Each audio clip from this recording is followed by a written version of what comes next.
Swami Vivekanand Subharti University, one of the leading universities of North India.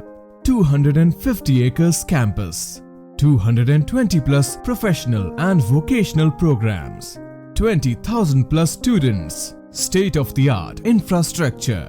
Come and give wings to your career with Swami Vivekanand Subharti University, where education is a passion. NH58, Meerut, Delhi, NCR. Press के हमारे मित्र हैं,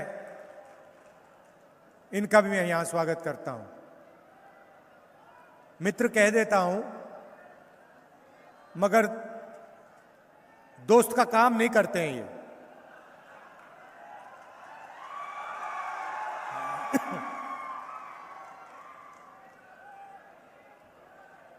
वो मैं आपको बाद में समझाऊंगा कि मीडिया किसानों का मुद्दा, गरीबों का मुद्दा क्यों नहीं उठाती।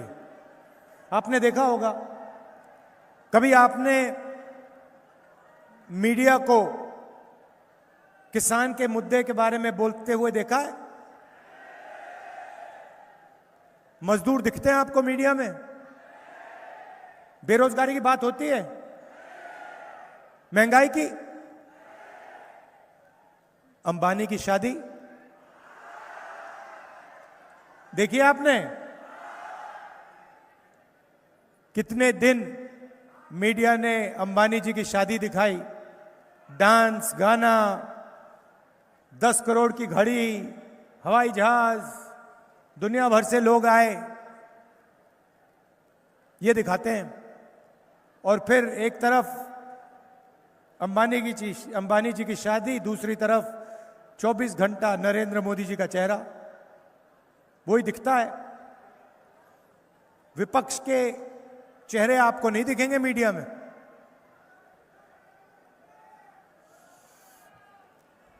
और ये क्रांतिकारी जमीन है, यहां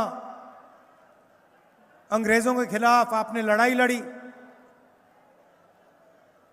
पहली बार अंग्रेजों का झंडा उतरा और खादी का झंडा आपने लहराया। तो शुरुआत मैं संविधान से करता हूं, क्योंकि जो आप लड़ाई लड़े थे, जो यहां हमारे युवा शहीद हुए थे, वो संविधान के लिए लड़े थे। वो चाहते थे कि हिंदुस्तान में भाईचारा हो, समानता हो, एकता हो। और वो चाहते थे जो अंग्रेज उनका धन चोरी कर रहे थे, वो बंद हो और अंग्रेज हिंदुस्तान से वापस जाएं। ये काम आपने ही शुरू किया था। और ये चुनाव भी दो विचारधाराओं के बीच में लड़ाई है। जब यहां आपके युवा शहीद हुए थे, वो भी विचारधारा की लड़ाई थी। आज भी वही चल रहा है। वो जो आपके यहां युवा शहीद हुए थे, वो इसके लिए शहीद हुए थे, संविधान के लिए।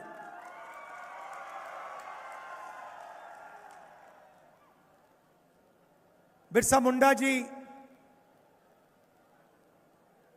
कांतिया भील जी, गुलाम महाराज, कोमराम भीम जी, संत तुकडो जी महाराज, इन सब की सोच इसमें है। ये नई किताब नहीं है। इसके लिए हजारों साल से इस देश में लड़ाई चल रही है। और हमारे जो महापुरुष हैं, जो लीडर्स रहे हैं हिंदुस्तान के, अंबेडकर जी हो, महात्मा गांधी हो, फूले जी हो, उन सब की सोच इसमें है। आप अगर इसको खोल के पढ़ेंगे तो जो बिरसा मुंडा जी कर रहे थे और कह रहे थे, इसमें आपको दिखेंगे। कांग्रेस पार्टी कहती है देश को संविधान से चलाना चाहिए, और आरएसएस बीजेपी कहती है संविधान को परे करो, संविधान को हटाओ, इसकी कोई जरूरत नहीं है। मैं हर मीटिंग में संविधान दिखाता हूं क्योंकि मैं आपको याद दिलाना चाहता हूं, आप ही की क्रांति की याद दिलाना चाहता हूं, आप ही के शहीदों की याद दिलाना चाहता हूं। अंबेडकर जी, गांधी जी, इनकी याद दिलाना चाहता हूं, और आपको याद दिलाना चाहता हूं कि उनके दर्द, उनके दुख, उनके खून से यह किताब बनी है। गांधी जी ने अपनी जिंदगी दी, बिरसा मुंडा जी ने जिंदगी दी इस किताब के लिए, और आज हिंदुस्तान के प्रधानमंत्री कहते हैं कि इस किताब के अंदर कुछ नहीं है, खाली किताब है। देखिए, ये खाली किताब नहीं है, ये देखिए,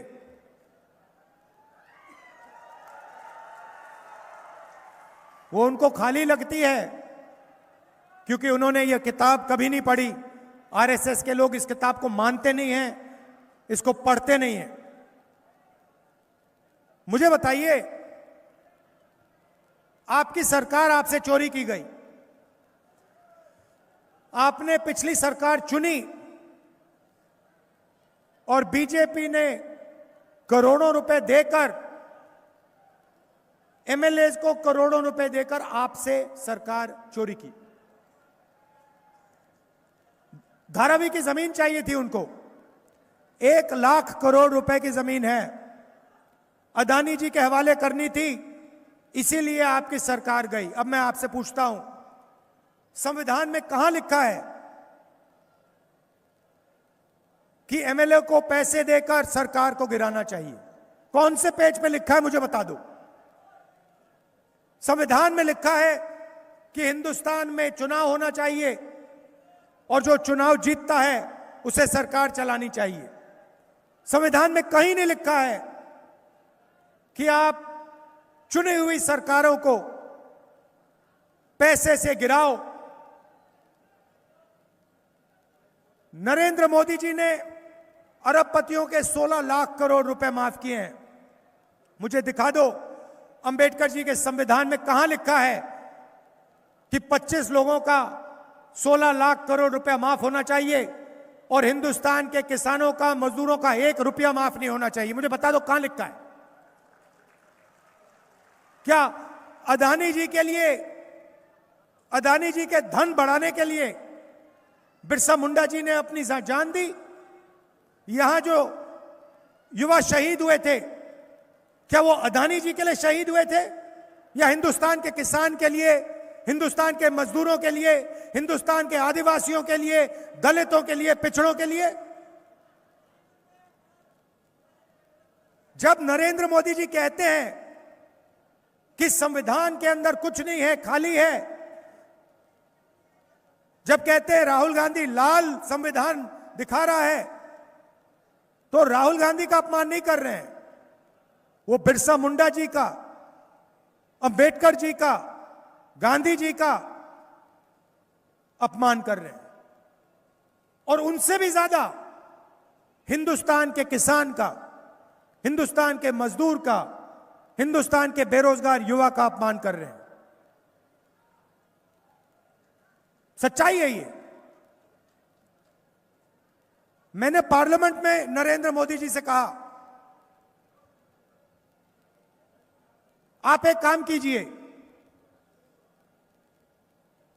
ये जो दीवार बनी है 50% रिजर्वेशन की, नरेंद्र मोदी जी इसको आप तोड़ दीजिए। विपक्ष आपका पूरा समर्थन करेगा, राहुल गांधी आपका पूरा समर्थन करेगा अगर ये आप ये दीवार तोड़ोगे। नरेंद्र मोदी ने एक शब्द नहीं बोला। उनके सामने मैंने बोला, नरेंद्र मोदी जी, देश को जाति जनगणना की जरूरत है, जाति जनगणना कराइए, पिछड़ों को बताइए उनकी कितनी आबादी है, दलितों को बताइए उनकी कितनी भागीदारी है, आदिवासियों को बताइए उनकी कितनी भागीदारी है। नरेंद्र मोदी जी ने एक शब्द नहीं बोला। 1.5 घंटे का भाषण दिया, उसके बाद ना रिजर्वेशन के बारे में, ना जाति जनगणना के बारे में एक शब्द बोला। और फिर अपने भाषण में कहते हैं कि राहुल गांधी रिजर्वेशन के खिलाफ है। मैं हर मीटिंग में कहता हूं कि रिजर्वेशन को 50% से ज्यादा कर देना चाहिए। हर मीटिंग में कहता हूं, हर मीटिंग में मैं कहता हूं जाति जनगणना होना चाहिए। और देश का प्रधानमंत्री खुलकर स्टेज में झूठ बोलता है। कहते हैं कि राहुल गांधी संविधान को खत्म करने की कोशिश कर रहा है। राहुल गांधी 4000 किलोमीटर चला है कन्याकुमारी से कश्मीर तक भारत जोड़ो यात्रा में। हर रोज हम कहते थे संविधान को बचाना है, नफरत मिटानी है, नफरत, हिंसा, इनको खत्म करना है। नारा दिया हमने, नफरत के बाजार में मोहब्बत की दुकान खोलनी है।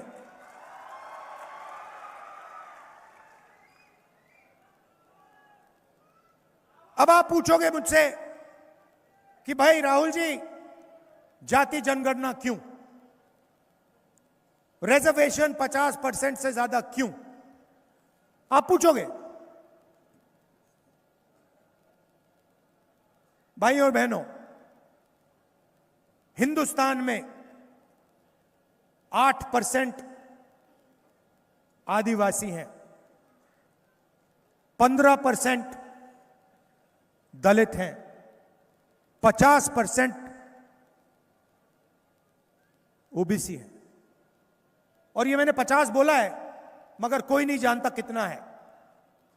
अंदाजा लगाते हैं 50 होगा, 55 भी हो सकता है, 60 भी हो सकता है, किसी को नहीं मालूम, क्योंकि आज तक सेंसस में यह सवाल पूछा ही नहीं गया है। 50% पिछड़ा वर्ग, 15% दलित, 8% आदिवासी और उसमें 15% माइनॉरिटी जोड़ दीजिए, 90% हो जाता है तकरीबन। मैंने आपसे मीडिया के बारे में बात की। मैंने आपसे कहा अदानी की शादी दिखती है, क्रिकेट मैच दिखते हैं, मगर आपको मीडिया में दलित वर्ग का कभी कोई नहीं दिखेगा, आदिवासी कभी नहीं दिखेगा, पिछड़े वर्ग के लोग नहीं दिखेंगे। आप एंकर्स की लिस्ट निकालिए, पत्रकारों की लिस्ट निकालिए। बड़े बड़े एंकर्स हैं हिंदुस्तान में, 100-200 हैं, ज्ञान देते हैं 24 घंटा।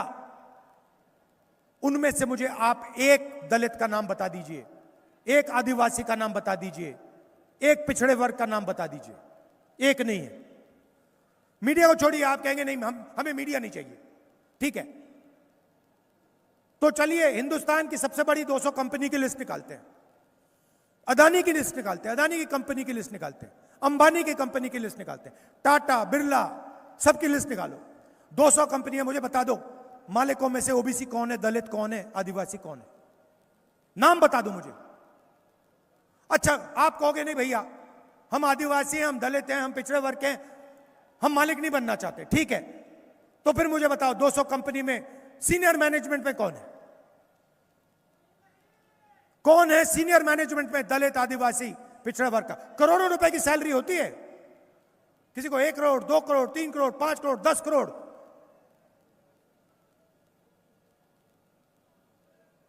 नाम बता दो मुझे, दलित का नाम बता दो, आदिवासी का नाम बता दो, पिछड़े का नाम बता दो। ठीक है, शायद आप कंपनी में काम नहीं करना चाहते। मैं चाहता हूं कि दलित के बेटे बेटियां, आदिवासियों की बेटी बेटियां, पिछड़ों के बेटी बेटियां हिंदुस्तान की सबसे बड़ी कंपनियों के मालिक बने।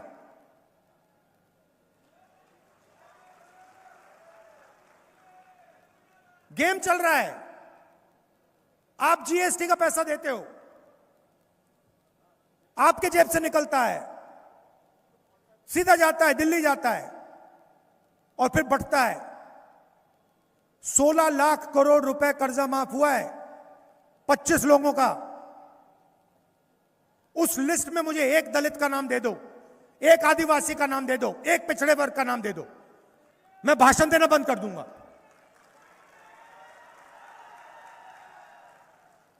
आप मेहनत करते हो, किसान मेहनत करता है, मजदूर मेहनत करता है, सोयाबीन उगाते हो, कपास उगाते हो, धान उगाते हो, जीएसटी देते हो रोज। शर्ट खरीदी जीएसटी, पैंट खरीदा जीएसटी, फोन खरीदा जीएसटी, पेट्रोल डाला जीएसटी, अपना ही अनाज खरीदा जीएसटी, अपना आलू खरीदा जीएसटी।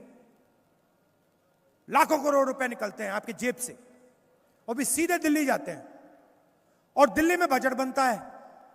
निर्मला सीतारमण आपको हर साल दिखेंगी, सूटकेस लिए घूमती हैं, मीडिया वाले दिखाते हैं, धूमधाम होता है, बड़े बड़े उद्योगपति पार्लियामेंट पे बैठते हैं पेन लेकर। कोई किसान नहीं अलाउ वहां पे, कोई मजदूर नहीं बैठ सकता वहां पे। मैंने देखे अपनी आंखों से, बैठते हैं, लिखते हैं।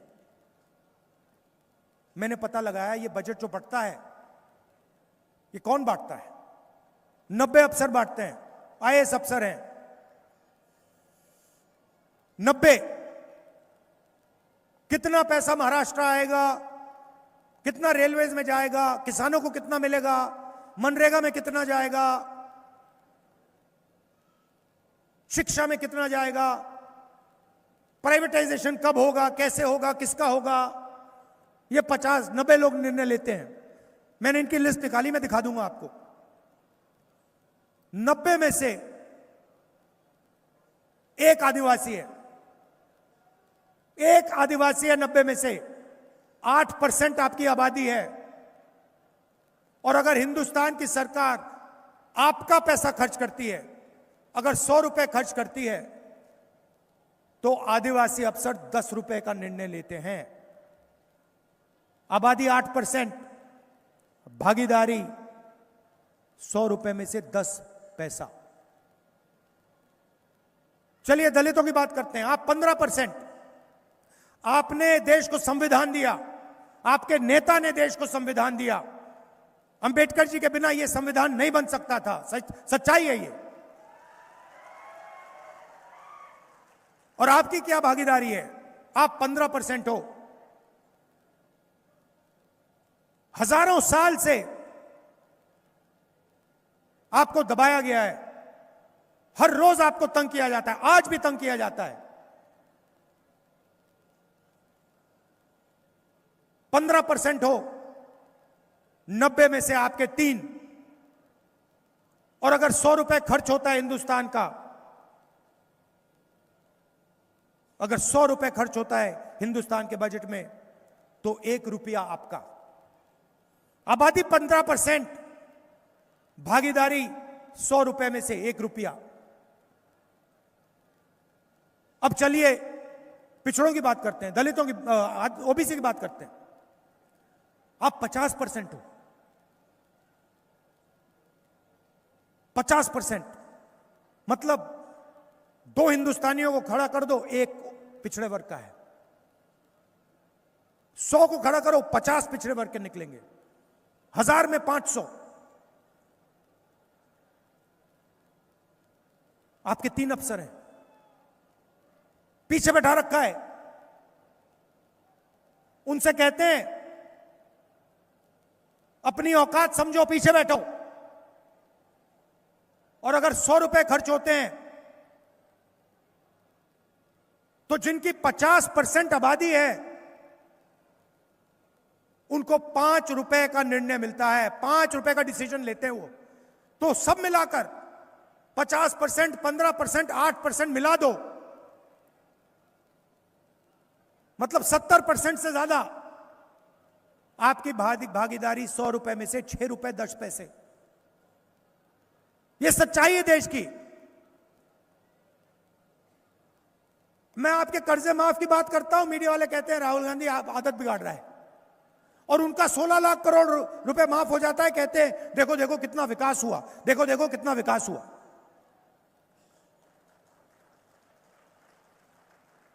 आप पैसा देते हो, उनका कर्जा माफ होता है। आप पैसा देते हो, आपकी जमीन जाती है। मैं आपको बताता हूं, धारावी में अगर 10 अमीर लोग रहते ना, जमीन कभी एक्वायर नहीं होती। 10 अगर उसमें 10 रहते, अगर उसमें अदानी का घर होता बीच में, कभी एक्वायर नहीं होती। वो इसलिए एक्वायर हो रही है क्योंकि उस पर गरीब लोग बैठे हैं, उस पर पिछड़े लोग बैठे हैं, उस पर दलित बैठे हैं, उस पर आदिवासी बैठे हैं, इसलिए एक्वायर हो रही है। और पूरे देश में आप जाइए, जहां भी जमीन एक्वायर होती है, आपकी होती है, किसानों की होती है, पिछड़ों की होती है, दलितों की होती है, 5% गरीब जनरल कास्ट है उनकी होती है। आपने कभी सुना अमीर लोगों की जमीन एक्वायर होते हुए?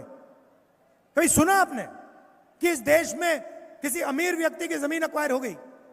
गरीब लोगों ने क्या गलती की है कि आपकी जमीन जाती है, उनकी नहीं जाती? संविधान में कहीं लिखा है कि धारावी की जमीन 1 लाख करोड़ रुपए की जमीन गरीबों से छीनकर अदानी जी को देनी चाहिए? कहां लिखा, मुझे दिखा दो, कौन से पेज पे है? मैं बोलना बंद कर दूंगा। तो जितना भी धन है आपका उधर जाता है, और जो आपके लिए लड़ता है,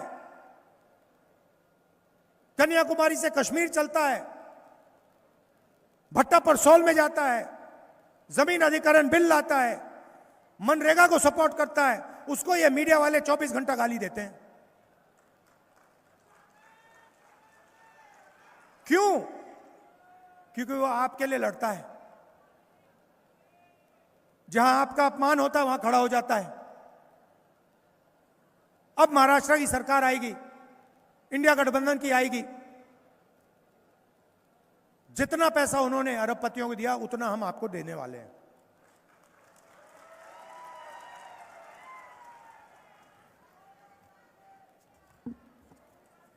जाति जनगणना की मैंने आपको बात बता दी। जाति जनगणना हम यहां करेंगे, दिल्ली में करेंगे, और पता लगाएंगे सचमुच में आपकी भागीदारी कितनी है, कौन सी संस्था में आपके कितने लोग हैं, मीडिया में कितने हैं, कॉर्पोरेट इंडिया में कितने हैं, प्राइवेट अस्पताल में कितने हैं, प्राइवेट कॉलेज यूनिवर्सिटी कितनी है, ये पूरा मतलब एक्सरे कर देंगे। महाराष्ट्र में भी करेंगे, दिल्ली में भी करेंगे, तेलंगाना में हो रहा है, कर्नाटक में हो रहा है, और यहां भी करेंगे। 50% की जो दीवार बना रखी है रिजर्वेशन की, उसको तोड़ के परे कर देंगे। अब यहां हमारी बहनें आई हैं, आप रीढ़ की हड्डी हो देश की, डबल काम करती हो, आप डबल करती हो, भूलो मत आप। आपके पति बाहर जाके काम करते हैं, आप भी बाहर जाके काम करती हैं, और फिर आप वापस आके खाना पकाती हैं, घर साफ करती हैं, मार्केट जाती हैं। तो अगर आपके पति 8 घंटा काम करते हैं तो आप 16 घंटा काम करती हैं। शायद यहां जो पुरुष हैं उनको मेरी बात अच्छे ना लगे, मगर वो सच्चाई है। तो हमने निर्णय लिया है कि महाराष्ट्र की हर गरीब महिला के बैंक अकाउंट में हर महीने हम 3,000 रुपए सीधा अंदर डालेंगे। खटाखट खटाखट खटाखट अंदर।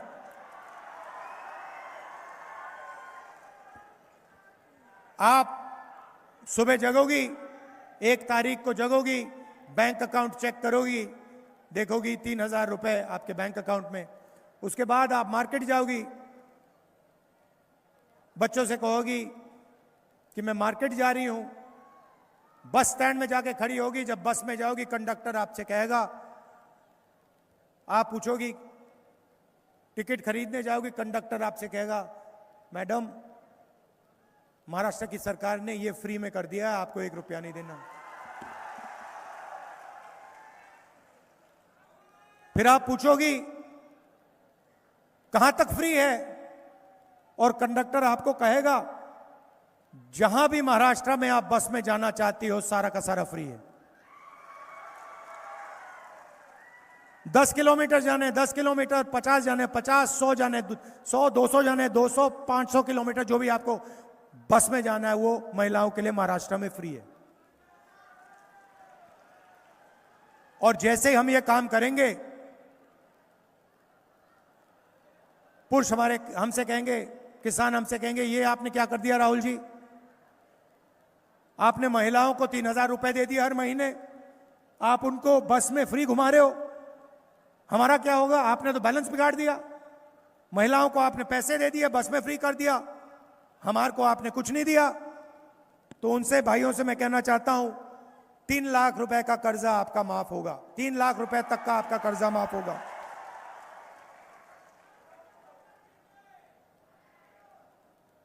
सोयाबीन के लिए आपको 7,000 रुपए प्रति क्विंटल मिलेगा।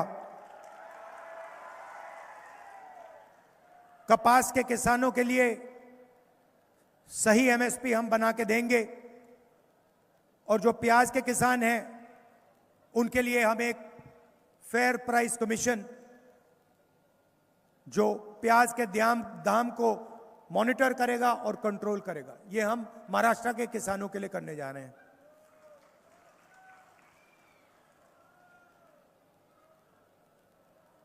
अब गरीब लोगों को सबसे ज्यादा नुकसान हेल्थ केयर से होता है, स्वास्थ्य से होता है।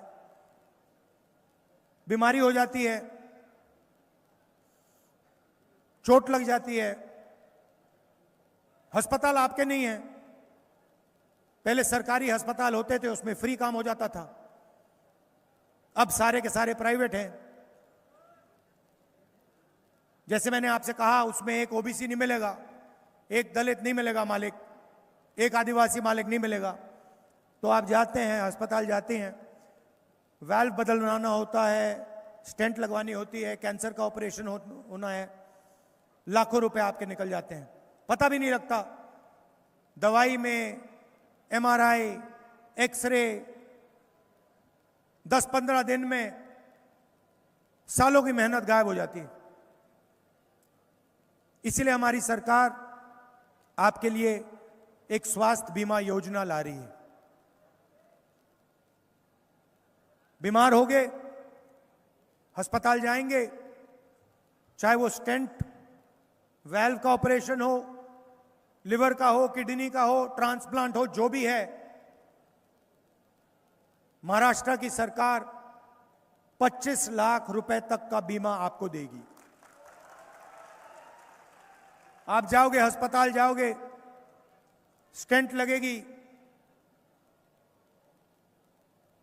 बिल देने जाओगे, प्राइवेट अस्पताल आपको कहेगा कि महाराष्ट्र की सरकार ने आपकी बिल क्लियर कर दी है, आपको 1 रुपया नहीं देना। यह सब संविधान में लिखा है। संविधान में लिखा है कि इस देश के नागरिकों को शिक्षा, हेल्थ केयर, रोजगार मिलने का काम सरकारों का है। हम जो इसमें लिखा है वही करते हैं। इसमें लिखा है कि अगर धन बटेगा तो सबको एक साथ, समानता के साथ, न्याय के साथ दिया जाएगा। इसमें लिखा है। पहली लाइन है कि यह देश हर एक नागरिक का है। इसकी पहली लाइन ये नहीं है कि यह देश अदानी का है, अंबानी का है और इस देश का पूरा फायदा 20-25 अरबपतियों को मिलना चाहिए। इसमें कहीं नहीं लिखा। हम इसका प्रयोग करते हैं, इसकी रक्षा करते हैं। इसीलिए हम आपको महालक्ष्मी योजना दे रहे हैं, इसीलिए हम आपको स्वास्थ्य बीमा योजना दे रहे हैं, इसीलिए हम किसानों का कर्जा माफ कर रहे हैं, इसीलिए 3,000 रुपए हम महिलाओं के बैंक अकाउंट में डाल रहे हैं। हम इसकी रक्षा करते हैं। और वो 24 घंटा बंद कमरों में इसको खत्म करते हैं। अरबपतियों का कर्जा माफ कर देंगे, सरकार गिरा देंगे, किसान बिल लाने की कोशिश करेंगे। यह लड़ाई है।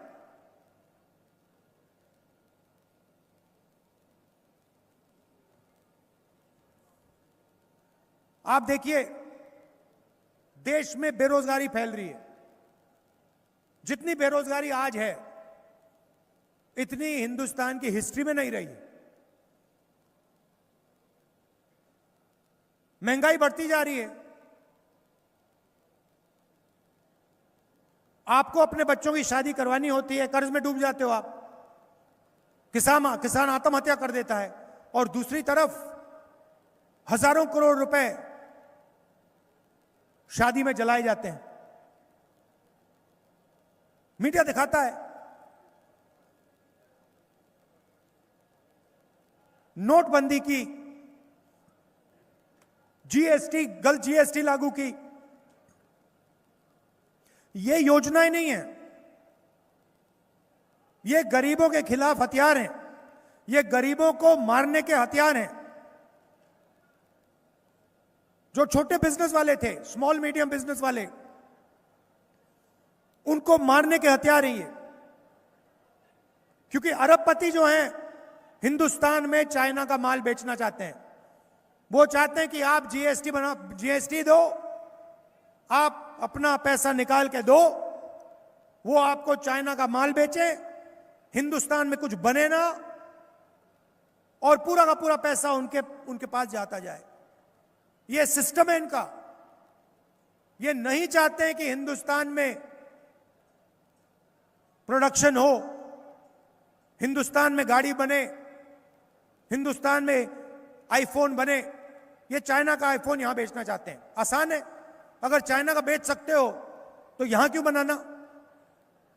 तो इसीलिए नरेंद्र मोदी जी ने सारे के सारे छोटे जो बिजनेस हैं वो खत्म कर दिए, नोटबंदी, जीएसटी के साथ।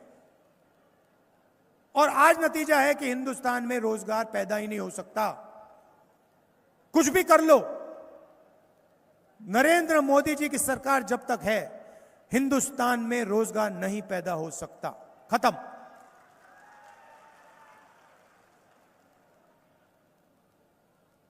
हमारी सरकार यहां पे 10 लाख युवाओं को अगले 5 साल में रोजगार देने की कोशिश करेगी।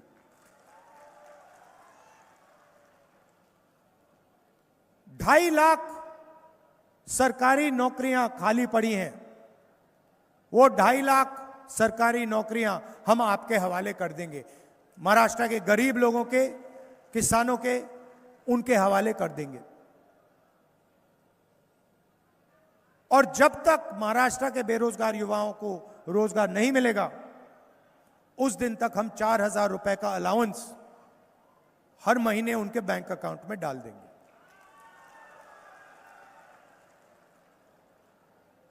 आप यहां आए,